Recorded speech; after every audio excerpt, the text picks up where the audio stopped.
Hi കൂട്ടുകാരെ, എല്ലാവർക്കും ഇന്നത്തെ വീഡിയോയിലേക്ക് സ്വാഗതം. അപ്പോൾ ഇന്ന് ഞാൻ ചെയ്യുന്നത് കൈപ്പത്തിരിയാണ്. അതിന് വേണ്ടിയിട്ട് 2 കപ്പ് പച്ചരി പൊടിച്ച് വറുത്തതാണ്, നൈസായിട്ട് പൊടിച്ചതാണ്. അതിലേക്ക് 1 മുറി തേങ്ങ, 3 ചെറിയുള്ളി, കുറച്ച് ജീരകം, ഇതും കൂടി ഒന്ന് ചെറുതായിട്ടൊന്ന് അരച്ചിട്ട് അതിലേക്ക് ചേർത്ത് കൊടുത്ത് നന്നായിട്ട് ചൂടുവെള്ളം ഒഴിച്ചിട്ട് ഇതേ രീതിയിൽ കുഴച്ചെടുക്കണം. കുഴച്ചതിന് ശേഷം ഒരു 15 മിനിറ്റ് റെസ്റ്റ് ചെയ്യാൻ വെക്കണം. അതിനുശേഷം നമ്മുടെ കയ്യിൽ തന്നെ എണ്ണ തടവി ഇതേ ഒരു രീതിയിൽ നമുക്ക് പരത്തിയെടുക്കാം. ഒരുവിധം കട്ടിയിൽ വേണം, അത്ര നൈസാവാനും പാടില്ല, ഒരുപാട് കട്ടിയാവാനും പാടില്ല. ഇങ്ങനെ ഒരു രീതിയിൽ നമുക്ക് പരത്തിയെടുക്കാം. ഞാനിതാ എല്ലാ മാവും തന്നെ ഇതേ ഒരു രീതിയിൽ പരത്തിയെടുത്തിട്ടുണ്ട്.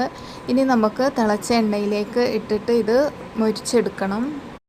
അപ്പോൾ ഞാൻ എല്ലാം ഇതേ ഒരു രീതിയിൽ എണ്ണയിലിട്ടിട്ട് വറുത്തെടുത്തിട്ടുണ്ട്. നല്ല ടേസ്റ്റാണ് കേട്ടോ, ചൂടോടെ കഴിക്കാൻ വേണ്ടിയിട്ട് കുട്ടികൾക്കൊക്കെ ഒരുപാട് ഇഷ്ടപ്പെടും. ആ ഉള്ളിയും ജീരകമൊക്കെ ചേർന്നുകൊണ്ട് ഒരു പ്രത്യേക ടേസ്റ്റാണ്.